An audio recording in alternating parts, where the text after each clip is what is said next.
Florida State fan, do you know what to do with yourself? Do you know what this feels like? Do you know exactly what you are feeling? I'm going to have to ask, of course, Jason Parker, NBC6, to fill us all in. And again, you Florida State fans out there, you're going to have to express to me in particular what this feels like. It's been a while. I wasn't on the show that we did after the Duke game last year, the last game of last season, which we won that game. So it's been over a year since I've been able to come on with Mark Rogers TV, the Voice of College Football, and talk about a Florida State win. What are we supposed to do here? What do we do with our hands? What goes on here? Because it's been a while. There's some type of relief. Relief is Correct. That's what I was noticing from you. What was a bit of relief that this would not be a winless season, at least, or a winless season in the ACC either. In addition to that, there's got to be some level of ecstasy, some joy, some celebration, especially the way the game concluded. It was wasn't like it was 48-0. It only took 30 years for a kick to go our way. So, from our history of wide rights and wide lefts, I think relief is the right word. And we've talked about it. It's a good feeling. It's a good feeling for not just the fans who finally you get that win. We got that first win as a program. It's a good feeling for the players. You know that those players were sick to their stomachs after the loss to Notre Dame, the loss to Jacksonville State, the loss to Louisville. All three close ball games that Florida State, you could argue, had chances, whatnot, to at least be competitive and win those three games right there. It's a sense of relief for the coaching staff. I've been very critical of Mike Norvell. I will still continue to be critical of Mike Norvell. I'll be critical of Mike Norvell after this win because it was not a perfect ball game. That being said, it's very good to get that first win.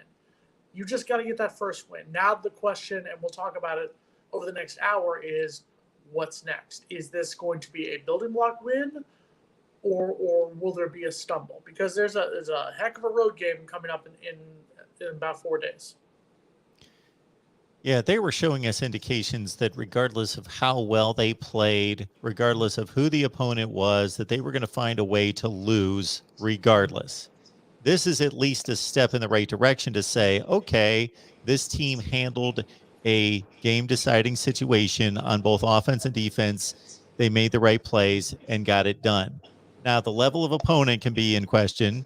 It was also a game at home against that level of opponent. That's probably, what would you say, one of the three worst teams in the ACC? No, I would say Syracuse. Let's give Syracuse credit. They came into this game 3-1. You could argue about the quality of teams they beat to get those 3 wins. But that being said, we really can't talk much as a Florida State fan base because we have a loss to Jacksonville State. And that's the loss that's going to haunt us. Even if we win all 7 of our remaining games in the schedule and finish the year 8-4, which, just for the record, I don't think is going to happen.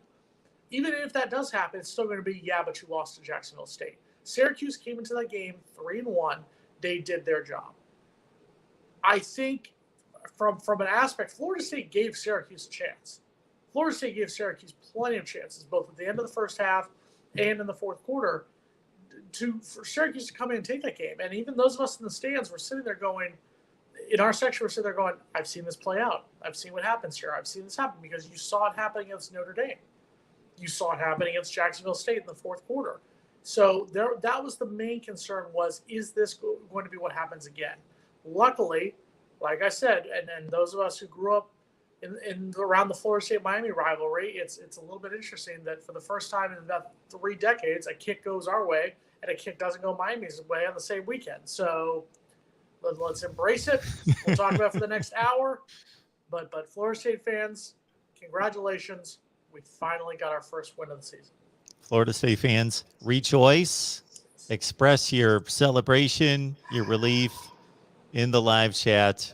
Exactly. But certainly there are other foes to conquer coming up with North Carolina starting here in just a few days. Jason, let's start with your breakdown of the offense in particular. Started at the quarterback position because you have had certainly a different take than others concerning the quarterback position throughout the offseason and the way that this would be approached in terms of elevating either Mackenzie Milton or Jordan Travis to the starting position. And then once we have seen the games play out, you've certainly been had your opinion concerning the level of play by both of them and who should be starting. Yeah, and we talked about it before. I think Jordan Travis should not have lost the starting job after the Notre Dame game.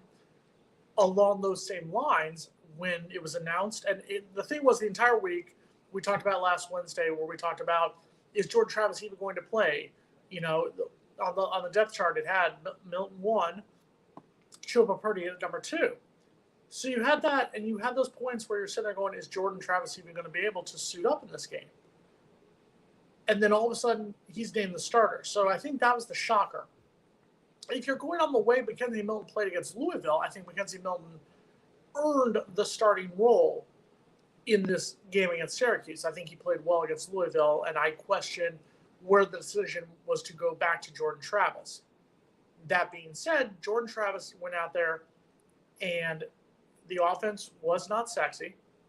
It was not Victoria's Secret. It was clearly the target clearance rack when it comes to the sexiness, but it got the job done. It was a lot of the run game. Jashaun Corbin, I'm sorry, give the ball to Jashaun Corbin. When you give the ball to Jashaun Corbin, he's going to get you 8+ yards almost every carry that he gets it. So I don't understand why we're not giving the ball to him more. But that being said, Jordan Travis, it was little dink and dunk passes. It was nothing sexy, no deep balls, except for the one interception that Syracuse read that play perfectly, got the one interception there. Jordan Travis managed the offense. He's not going to be Charlie Ward. He's not going to be Jameis Winston. He's not going to be Chris Weinke, but he got the win. He went out there and did the job and managed the offense. Along those same lines, when we talked about the offense, I'm still disappointed with our wide receivers. I'm sorry. I'll say it again. Andrew Parchment, you came in. You're supposed to talk about you're going to be the number 1 wide receiver. You had more rushing yards on the fumble that he returned for a touchdown. That counted as a rush. That was a 4-yard rushing touchdown, and he had 3 receiving yards. That's the part that disappoints me. I'd like to see more receivers get more. I don't want to use the word looks because they were getting looks, but it was all short little passes. But that's what you're going to get with Jordan Travis at quarterback. So that's the question is, where does Florida State go from here? Obviously, Jordan Travis has already been named the starter for the North Carolina game. Are they going to trust him to maybe expand the offense a little bit more from here, or are we going to see the same offense we saw against Syracuse? To Jason's point, pretty strong numbers from Jordan Travis in regards to efficiency and completing passes, 22 of 32, just over that 2-to-1 ratio, that 66.7% ratio, but 131 yards. So you're only getting in 22 completions about 6 yards per completion, or just about 4 yards per attempt. Not a good number there. It equates to a 46.6 QBR, 2 touchdowns, 1 pick. And Jordan Travis on the ground, though, that's part of the position now, especially in major college football, is creating plays with your legs, avoiding sacks, breaking, contain, converting third downs with your legs. 19 for 113. So that includes sack yardage against him. He still picked up 113 yards, and that's something that, of course, Mackenzie Milton just doesn't give you, especially anymore post-injury. And one more note just to back up the Jashaun Corbin, again, 14 carries, 65 yards. He continues to impress there. Trayshawn Ward only had 2 carries, but he busted the one for 65 yards. And along those lines, what you talked about with Jordan, you know, how he runs the ball is what we saw against Notre Dame. We saw it to a certain extent against Wake Forest before he seemed to have gotten hurt in that game. This is what you need to do against these defenses that are not as good. You can't run that well against defenses like you're going to see later on in the season, maybe against Clemson, maybe against Florida, maybe this week against North Carolina, against those bigger, better defenses. But against the Syracuse, take advantage of what they're giving you. Just like, let's give Syracuse credit. Their quarterback took advantage of what we were giving him. I'm sorry, why did we not have a linebacker spying on the quarterback and letting him run for, you have the numbers all the time. That was a 60-yard touchdown run, 59-yard touchdown run? 55-yard touchdown run. 55-yard touchdown run. 137 yards rushing. They had 2 people 3 touchdowns. They had 2 people in the game carry the ball. That's all they had. So that would be my concern on the defensive side of the ball, is if Syracuse is going to run the ball all over us, that's my concern coming up for future games, against teams like Florida, against teams like Miami. I know that they're down so far this season by Clemson standards, but against Clemson, you're going to have those 3 games right there that still worry me at this point.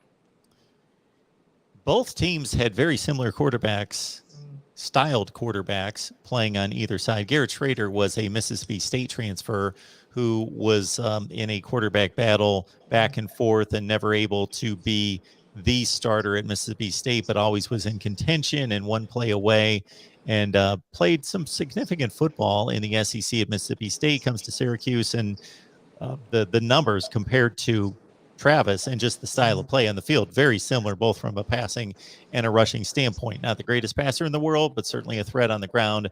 But when you know what's coming, to your point, there's one back in the backfield, Sean Tucker, really good ball player, freshman running back, 102 yards on 24 carries, or the quarterback's going to be looking to run, then it should be a little bit more, it should be a little easier to zero in on as a defense. And I think we've talked about it, is that's where you saw sort of, I don't want to use the word weakness, but I think that's where you saw where, if you are an opposing defense, if you see North Carolina this coming week, their game plan is you have Sam Howell, who might be on paper, if De'Aaron King is not fully healthy later on in the year for Miami, it's arguably the best quarterback Florida State will face on the remainder of the regular season schedule.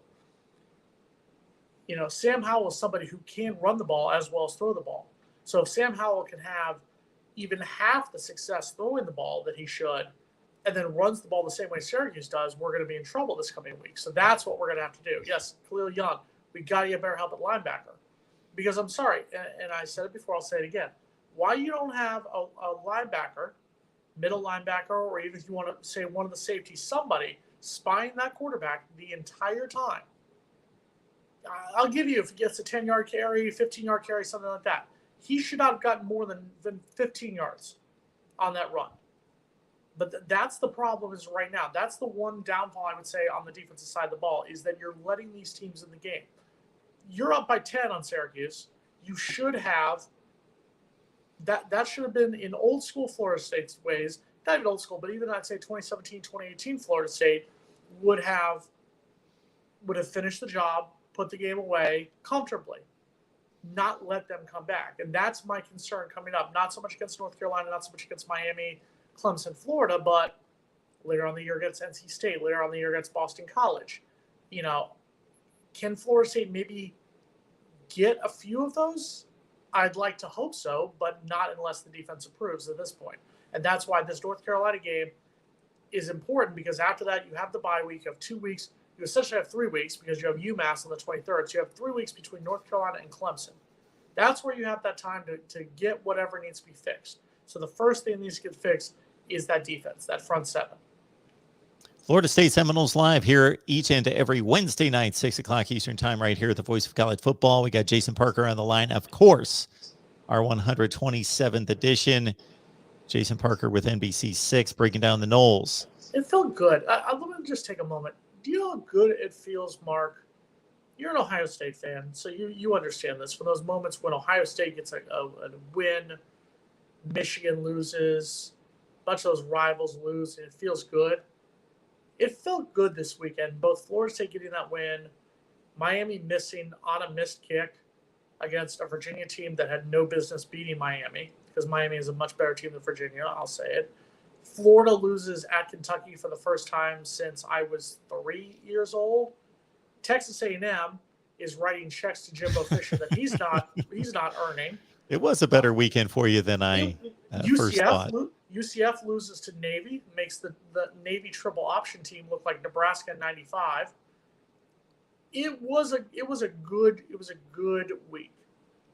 Willie Taggart wins the Shula Bowl against FIU. It was a good week for me and for many in the Florida State camp. And I'd like to apologize to the Florida State fans who heard me start a "We Want Bama" chant. I was just kidding. We don't want Bama. We don't want Bama. We don't want Georgia. They can go do their thing in the SEC. Well, fortunately, they're not on the schedule, and the way the postseason is shaping up, there's no chance of Florida State facing either one of them. So. Wait, postseason? There's some games that get scheduled if you have a good football team after the regular season. Oh, we're not worried about that. We're gonna we just need to beat UMass in 2 weeks or 3 weeks. That's goal number 1. Yeah, there should be some relief there. We talked about that, but this is still the worst Florida State team I've ever seen. Stop. Unless it was last year. Don't ruin a good thing. You can talk bad about us if we lose to North Carolina this week, but please give me this moment. Okay. Some people wait a lifetime for a moment like this. We also wait for these kind of super chat contributions we get on a regular basis here from our guy TFJ Boxing. Appreciate that so much. Thank you. North Carolina loves to pass, of course. They also lost 2 stud running backs from last year. Those guys were amazing, both 1,000-yard running backs, Michael Carter and Javonte Williams. They have not been able to replace those 2. There is a call for a lot of rain. Due to the rain factor, does that offset the FSU secondary deficiencies while simultaneously hurting UNC's passing game? If it were any other quarterback, I would say it would play a role. That being said, Sam Howell you could make a legitimate argument. What would you say, Mark? One of the top 5 quarterbacks right now in the FBS? Sure. So I think he's going to get what he wants out of the passing game. And I think he's at the point where this is his 3rd year leading the North Carolina offense. I don't think he's going to have a huge problem with controlling the passing game, rain, sunshine, whatever. The secondary does still bother me. I still am not happy with the way Brownlee played. I'm not happy with the way, Travis Jay got an interception on the Hail Mary at the end of the first half, but Travis Jay, I need him to step up in the secondary. I'm not so much concerned about North Carolina. North Carolina has the talent to where they should beat Florida State easily. I'm not even sure what the line is in the game, if you want to look that up for us, Mark. But I'm not concerned of North Carolina beating us because I think North Carolina has the talent to beat us. I'm concerned about Florida State making it easier on North Carolina. I'm concerned about the secondary, the linebacker group not being able to step up against, I would say, probably the best quarterback they have faced so far this season. And more than likely, like I said, I think probably him and De'Ara King, if De'Ara King is close to healthy, are the 2 best quarterbacks on Florida State's schedule that they will face. I believe that Sam Howell's the best quarterback on Florida State's schedule, and I don't even think it's close. I would say, to me, De'Ara King is a better quarterback as a whole, because I think Sam Howell is a better passer than De'Ara King. I think De'Ara King, when healthy, is a better runner. Yeah, I'll take Sam Howell. All right, you take Sam. So they did convincingly beat Miami last year when they played, so I'll give you that much. Yes, and Sam Howell didn't need to do a whole lot in that game because he just handed off the ball and they ran for over 600 yards. Scored about 62 points. My thought on the rain affecting the passing game is I've seen it work both ways. So on one hand, you've got it helps the defense because it bogs down the offense. Skill position players are slipping, they're sliding, depending on the turf. If it's a artificial turf or a synthetic type of field, yes, then you see a lot of slipping and sliding. If it's a grass field, then it gets mucky and muddy, and it slows everybody down. Therefore, it helps the defense in that way. But on the other hand, we've also seen it, the old adage, the offense knows where it's going, the defense doesn't, where receivers at least can envision, okay, I got to make a plant here and then cut, where it's all response by the defensive players, and that's difficult to respond on a moment's notice when you don't know where you're going and it's slick out. From a passing standpoint, I think, again, as long as the quarterback is able to control the ball, if it's not slipping out of his hands, and the receivers catch it, then I think it's an advantage to the offense. But the issue becomes some quarterbacks don't like throwing a rain-slicked ball, and obviously you typically see more drops when under these kind of conditions. So it helps the defense. I agree with that. I think if it's a rain-soaked, borderline monsoon going through Chapel Hill on Saturday, yes, I think the defense will be helped. My argument against that would be the fact that this is not Syracuse's quarterback. This is not even Wake Forest's quarterback. This is not Malik Cunningham at Louisville. This is a Sam Howell offense who, you could argue right now is one of the front runners to be a finalist for the Heisman Trophy. This is arguably one of the better quarterbacks in college football, maybe one of the better players in college football right now. So I don't think the rain's going to be enough to completely stop him. I don't think it's going to be enough to help. Oi, they're a 17.5-point favorite over us? Yes. Oi, I see it. I don't think it's enough to help us substantially. I think it may help us slightly, but I don't think it's enough to offset our major deficiencies. Florida State is going to have to have a repeat of 2020 if they want even a shot of beating North Carolina. And I'm talking about it's going to need a pick six. It's going to need the defense just absolutely shutting down Sam Howell and the North Carolina offense in the first half if they even want a shot. Because if you give – it's like that old book that every kid read, and I'm sure you read to your kids. If you give a mouse a cookie, if you give Sam Howell 10 yards, he's going to take 20. If you give North Carolina a first down, they're going to get into the red zone. That's the concern you saw in the second half last year. And then that's what we talked a little about with the Syracuse game, not about letting up, not keeping your foot on the gas. It was the same thing after the national title season. You could argue starting in 2015 with Jimbo Fisher. There was the Miami game. There was those other games where Florida State would just let the other team come back in it. If you want a shot to beat North Carolina, you cannot be up at halftime and go, all right, we got this. You're going to have to keep your foot on the gas the entire time, especially against what I would say right now is probably the third best team, maybe even the second best team on Florida State's schedule right now that they have left to play. And don't get me wrong, the schedule's a wild one because you've got a Clemson team that's got 2 losses, a Miami team that's got 3 losses, a Florida team that's got 2 losses, a North Carolina team that's got 2 losses, and we're only in week 5. I apologize, week 6 is coming up. So that's where we're at right now. But I would say North Carolina is probably the second or third best team that we have left on our schedule. Yeah, I would look at Clemson, Florida, and North Carolina and not be able to distinguish them easily. It's almost a fluid situation because they've all been downgraded considerably. And you could argue North Carolina, I mean, let's be honest, Florida still has to play. They play Vanderbilt this week, so that's more than likely a win. Barring a major, huge upset, that's more than likely a win. Then they have to go to LSU, and then they have a week off, and then they play Georgia. There is a chance Florida could end the month of October with 4 losses. We talked about it before the season, how a Georgia game was going to be a loss. Alabama game was going to be a loss. And then they were going to have some games that they were favored in and that they were going to lose. Kentucky's one of them. They still have to go to South Carolina. Is Florida a better team than South Carolina? Absolutely. As this season has shown, the better team doesn't always win, which is why Georgia Tech beat North Carolina handily a couple of weeks ago in Atlanta. We appreciate everybody being here at the Voice of College Football. Florida State Seminoles defeat Syracuse 33-30. North Carolina up next. And, of course, Florida State was able to pull off that upset a year ago, much in part to what you just mentioned, Jason. Special teams plays, pick six, those kind of plays made it happen.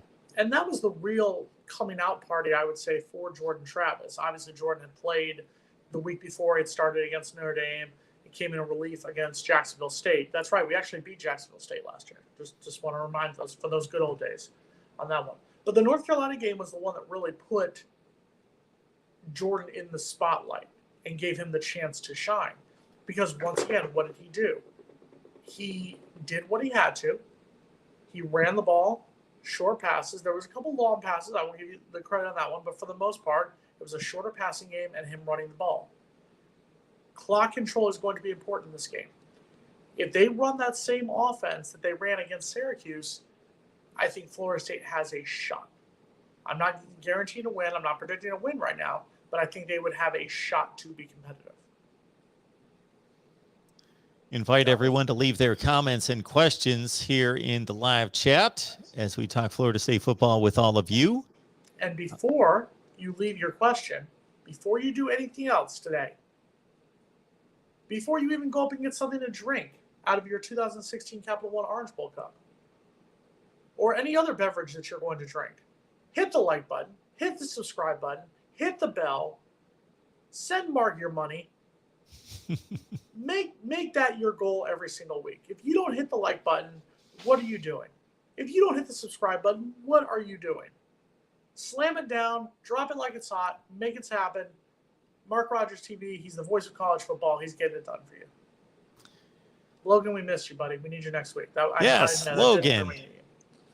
I thought We miss you, Logan. I thought Logan would have been celebrating in the streets of Tallahassee right now. Yeah, I thought that nothing could keep him away from this show this week, that he would just be on top of the world. Ooh, my car needs repaired. You live in Tallahassee. Your parents live there. They can drive you. Throw them a few gas dollars, man. You're in the big time. You're in the press box now, man. Come on, Logan.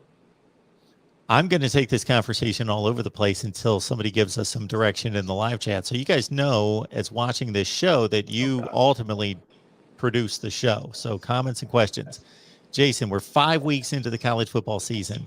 Aside from the Florida State struggles, are you enjoying this college football season as much as I am? And the reason I ask that is because of the unpredictability of it. Are you asking me to include the Jacksonville State game or not? No. Aside from Florida State's struggles, are you enjoying the college football season? It's interesting to me. You and I have talked about this when we talked about the chats with the playoff, how we're both not big fans of the playoff system, how we're both kind of, the old school bowl games, when there was some semblance to college football. It's interesting. I will give you that much. It's interesting right now because you have 4 teams. The top 4 teams in the country are represented by 2 conferences. The Big Ten and the SEC are currently right now. Now, would you say Penn State and Iowa are the 2 best teams in the Big Ten? Right now, I don't think either one of them makes it to the Big Ten championship game. I think the rest of the season is going to play out. So I would say the word I would use is interesting. I'm interested to see where the rest of the season goes. I think Alabama and Georgia are in line for an absolute amazing SEC championship game, arguably the best one ever, because I don't see anyone on either of their schedules who can compete with them at this point right now. So, yeah, I'd say I'm interested. I'm interested to see how much more hot garbage the ACC becomes, because right now the ACC is a joke, if we're just going to be honest about it. I mean, the undefeated team right now is Wake Forest. The 2 best teams record-wise are Wake Forest and Boston College, and everyone else has at least 2 losses. That's the ACC NC right State. I apologize, and NC State. And they're all in our division. Virginia Tech. Virginia Tech has more than 1 loss. I think they're 3-1, aren't they? I thought they were 3-2. Okay, so right now, if you're saying the teams would be Virginia Tech and Wake Forest in the Subway ACC championship game, nothing says stale bread and horrible lunch meat like Virginia Tech and Wake Forest. But it's so much more interesting than knowing after week 5 that Clemson is steamrolling everyone. And who are they going to play out of the Coastal? Well, it's going to be some marginal Virginia, Miami, somebody that's really not that good. That's 7-5, 8-4, and Clemson's going to beat them by 5 touchdowns, and they've already won the conference, and it's over. This is more interesting. Do you remember what the score was when Wake Forest played Georgia Tech in the ACC championship game? 9-6. Yes. It was a field goal fest in Jacksonville that day.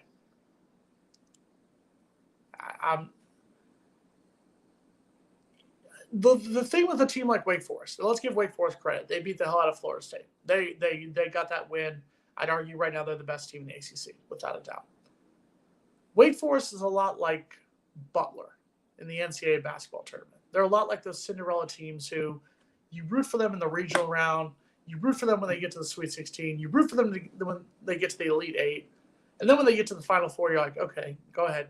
We need you to lose to North Carolina. We need you to lose to Duke. We need you to lose to to Indiana or whatnot. So that's the way I see Wake Forest right now. If Wake Forest can do it, God bless them, whatnot. But I think you're still going to see, I think Alabama and Georgia, I think both of them are right now going to make the playoff because I think they're both going to be undefeated, and you can't leave one of them out. The loser of the SEC championship game, you can't leave one of them out.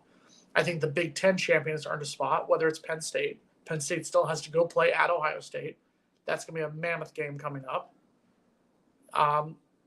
But really, right now, who else? Oklahoma? To me, I'm intrigued because of what we just talked about in the ACC, that I don't know who's going to win the ACC now. For the last 6 years, we've known on week 5 that Clemson was going to win the ACC. Once Florida State transitioned to Clemson in owning the ACC, it's been a foregone conclusion. Right now, you could give me all sorts of, you could fill in NC State, Wake Forest, all sorts of different teams, and I would believe you. I'd say, okay, they are going to win the ACC. The Big Ten, I believe, is going to be interesting from the standpoint of, I think there are a lot of really good teams. It's not Ohio State and everybody else. Oklahoma, despite an undefeated record, is showing themselves to be very vulnerable. That could be an interesting race. And let's not forget, as much as we're enjoying the fact that Clemson has 2 losses through the first 5 weeks of the season, they're not out of this. No. They beat Wake Forest. That knocks Wake Forest out because they'll have the head-to-head. Because remember, only one of Clemson's losses is ACC. And if NC State does the inevitable faltering, which we all know NC State is fully capable of doing, Clemson could somehow still be a 2-loss team playing for the ACC championship game. The devil works in mysterious ways. I will say that. So that's something else. That's why I'm not exactly burying Clemson right now. I'm not either. They're buried for the playoff, but in terms of winning the ACC, the scenario you just laid out, I actually think is more likely than most other scenarios. What I want to see happen is Wake Forest run the table. That's what I want to see. Do you see, and legitimate question here, and viewers chime in here on this one. I'm going to ask a question for both Mark and all the viewers. If Wake Forest runs the table, finishes 13-0 with an ACC championship game, judging by Wake Forest's resume, and I'm including the fact that the ACC is, you could make an argument, is the worst of the Power 5 conferences right now. There's an argument that could be made that it's a little bit better, but there's an argument that could be made it's the worst. Does Wake Forest at 13-0 deserve a playoff spot? Does Wake Forest at 13-0 deserve a playoff spot over, let's say, a Georgia team who comes in at 12-1 but loses the SEC championship game? Would you put Wake Forest over Georgia? Well, you'd have to give me a full scenario of the entire landscape of the 5 conferences plus Cincinnati. I posted a video the other day showing why Wake Forest would earn a playoff spot in my eyes above Cincinnati. Go ahead, give it to us. I did not watch it. Give it to us. Well, it's basically that the breakdown is basically that everyone seems to be trumpeting Cincinnati based on this win over Notre Dame. That's a quality win, good win, but Notre Dame is not great. They'll probably be a top 15 to 20 team with a 9-3 or 10-2 record. So that's a good win. It's a good win, but we don't elevate anybody else across the country based on one game. Other than that, Indiana has faltered. They're not a good team. So that bolstering that we expected of Cincinnati's schedule based on defeating Indiana is gone. And then in the American Conference, it's pretty much SMU is the only team that is going to, again, bolster Cincinnati's schedule. I ran a bunch of different metrics trying to equate Wake Forest and compare their schedule strength to Cincinnati's. Right.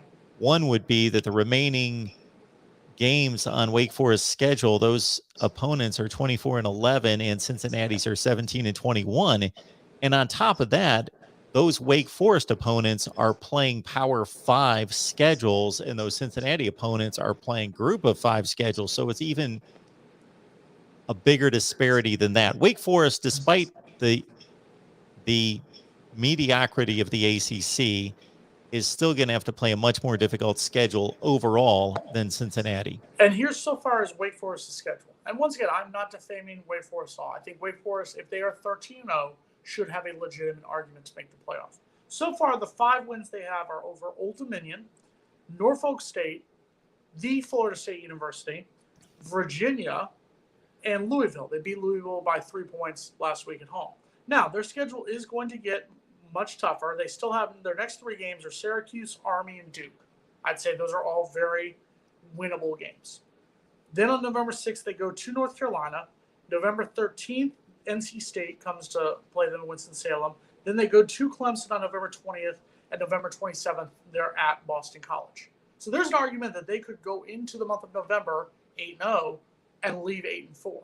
So that's why I'm interested to see what happens over the next month of college football. I think this month of October is going to put some teams out of place. Like, for example, I think Ohio State right now, I think they beat Penn State. I think they knocked Penn State out of the discussion right there. I think Oklahoma, I could see Oklahoma losing this week to Texas. I could also see Oklahoma winning that one big, but you don't know which Texas team is going to show up. You don't know which Florida State team is going to show up this week against North Carolina. That's why I would say interested would be my one word right now for the college football season. Yeah, I am not predicting or expecting Wake Forest to run the table. So I want to make that perfectly clear. Call it. No. Make the prediction. Make the hot take. But I will say, you just read off the final 4 games. That is not a murderer's row, but those are 4 quality teams. North Carolina, NC State, Clemson, BC. All those teams should be in the 8-4 range. So those are going to be 4 quality wins and then an ACC championship game. If they go undefeated and win the ACC, I will even go to the point that if they have 1 loss and win the ACC, depending on what's going on in the other conferences, if they don't get a college football playoff berth, then I don't know why we're playing these games. I don't understand it. The only way Wake Forest, I think, makes the playoff is if they go 13-0. I don't think Wake Forest couldn't make the playoff with a loss because of how bad the ACC is this year. Clemson was able to do it in 2016 to make the college football playoff with a loss because the ACC was stacked that year.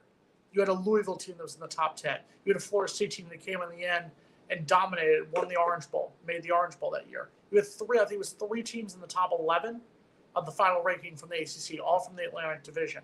That was a year where Wake Forest could get away with a loss and still have a playoff argument.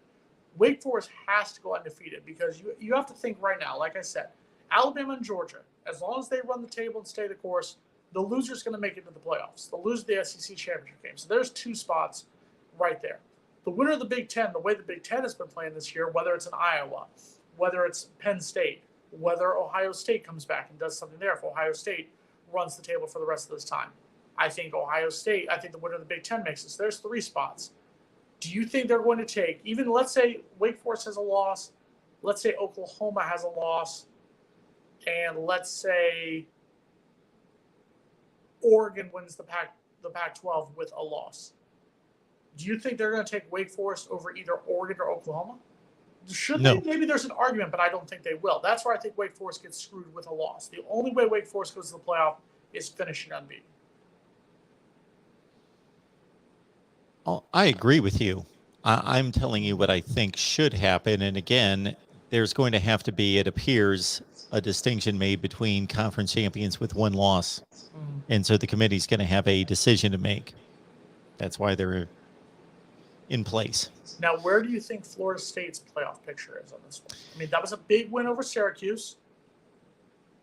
Is Florida State in the playoff conversation now? Well, I still think that there's a mathematical chance that everyone in the ACC can go 4-4, I know, including Florida State. Oh, it's disturbing. The winner, you talked about it. We've talked about it on our shows on NBC6 down here. There's an argument that the Coastal Division winner could be 4-4. There's a legitimate argument that could happen. That it could be Wake Forest at 12-0 in a perfect world. Wake Forest could be 12-0 against 8-4 North Carolina, 8-4 Virginia Tech. Hot garbage Miami could get hot all of a sudden and do something. That's where, yeah. And that's what I'm saying. Georgia Ron is big right here. Imagine Bama playing Iowa or Wake Forest. It's a cute thing on paper. It's a cute story. It's a good feel-good story. The playoff committee has made it very clear by the fact that there have been several years. 1 year was Ohio State. 1 year it was Alabama. where teams get into the playoff without having even won their own division, based on sheer name recognition alone. Titles don't mean anything. Winning your division, winning your conference don't mean anything on that one. That's happened several times. So if you think that it's not already set up, that's going to be Bama, Georgia, winner of the Big Ten, and right now I would say Oklahoma, unless Oklahoma falters, and then it may be Oregon or whoever wins the Pac-12. That's where it's already set up right now. So basically, those are play-out games at that point. Alabama-Auburn is a play-out game to knock Alabama out of the playoff. Georgia-Florida is a play-out game at this point. Penn State-Ohio State is a play-out game. There's no more play-in games. The four are essentially set. It's now the question is, does it play out that way? I'm not so concerned with trying to figure out who would win a game. I think we play this way too often, this down here, and we make assumptions about things. This doesn't happen in other sports because they actually decide what happens on the field. In my opinion, which my opinion shouldn't count, I think we should be basing these playoff spots based on objective analysis and wins and losses. But there's no comparison between Iowa shouldn't even be placed in that same sentence with Wake Forest. Iowa's a legitimate football team. In Wake Forest, I credit Dave Clawson. I think he's an excellent coach. I think they roughly have a top 25 to 30 team, regardless of their record right now. As Jason just read off, they've faced the soft portion of the schedule, and it's going to get difficult here in 3 weeks for them. But Iowa's a really good football team, so I don't know that Alabama would blow out Iowa. Iowa's just as good as Florida, at least. I was at that Orange Bowl when they played Louisville. Riley Skinner, their quarterback. It's a good story. It's just Wake Forest picked the wrong year to be good. Wake Forest picked a bad year to be good. They picked a good year where they are taking advantage of the fact that the ACC has taken a step back. Luke Walker, we've been talking about it. We'll talk about that game. I think North Carolina, let's talk about it a little bit. Here's your 3 reasons why Florida State has a shot to beat North Carolina. Number 1, they're not afraid of them after last year. You could say that North Carolina played a great second half. They did. They had an exceptional second half.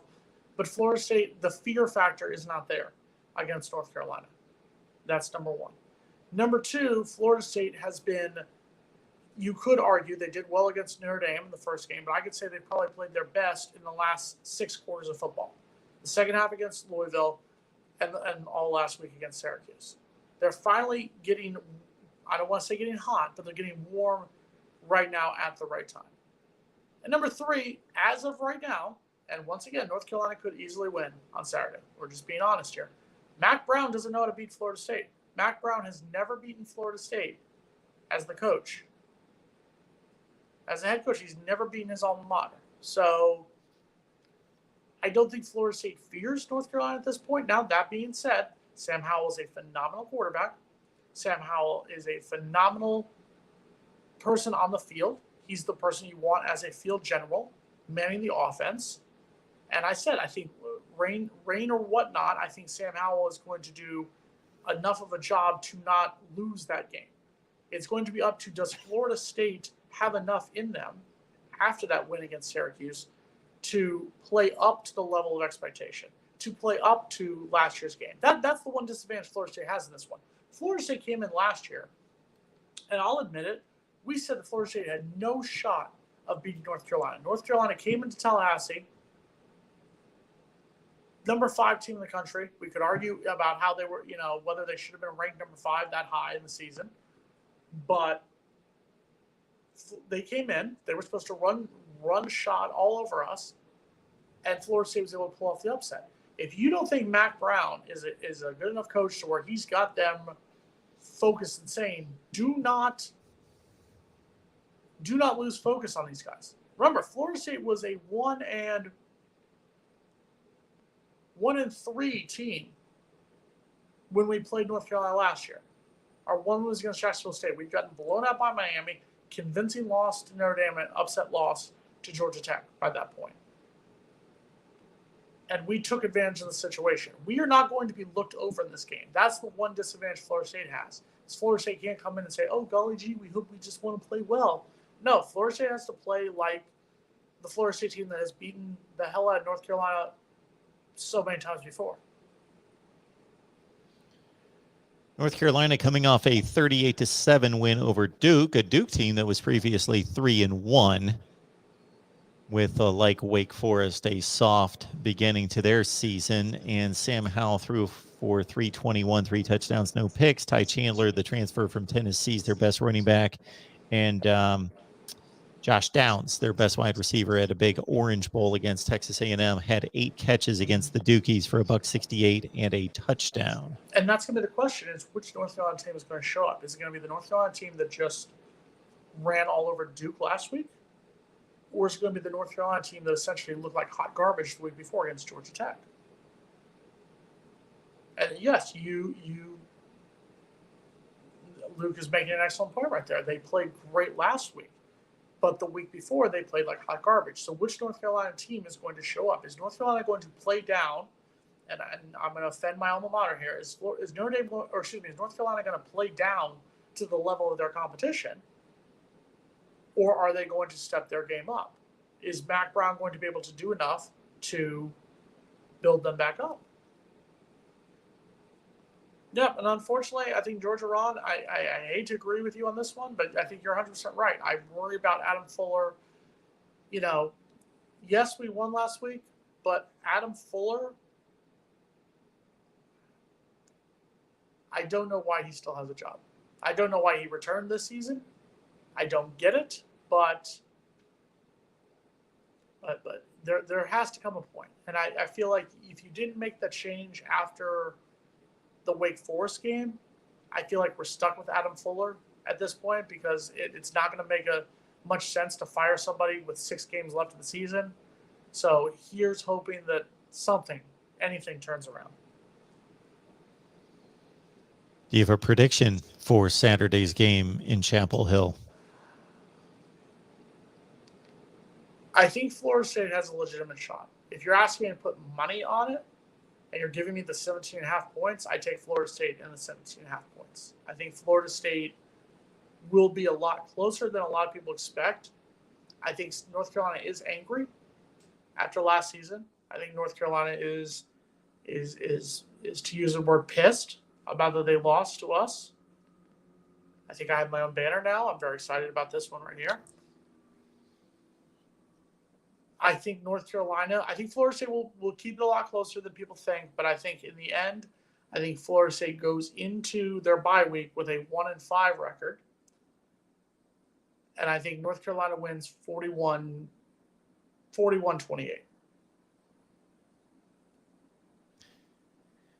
I didn't watch one play of the North Carolina Georgia Tech game. What? I was, believe it or not, I found something else to do. However, I just can't imagine. I did see some of the Georgia Tech game against Pitt last week in giving up 52 points. And we know that Georgia Tech's been all over the place, but they're not in total very good. I just can't imagine that North Carolina team showing up again. I would have loved to have seen what happened in that game, because that was one of the startling scores for me this season. Mm-hmm. And that might have been the right day for Florida State to be playing North Carolina, it appears. Are you going to go on a limb? Are you going to pick the upset? No. I'm not picking anything right now. My picks are on Patreon, folks. Voice of College Football. Picks on Patreon. Check them out there. All that hope and promise. God. All right. I think that about wraps it up. Let's do this again next week. We will do this again next week, and we are continuing our run of live streams. Michigan, Florida State, Miami's next. Sorry, vomit a little bit. Be nice with Cam. He's probably upset. Yeah, I'd be upset too if I will be kind. I'm a kind soul. That was nice. All right, Jason. Doink. I appreciate it. Yes. They lined themselves up for the game winner, and I don't think you can have better aim than that. No, you can't. Trust me, I know about missed kicks with FSU. You can't. All right, folks, be back here next Wednesday at 6 o'clock Eastern time and bring some friends with you. Just don't enjoy this and be selfish and enjoy it by Yeah. yourself. Sharing is caring. That's it. See you next Wednesday, folks. Miami show right now, Miami channel. See you there. What up, Wahoos?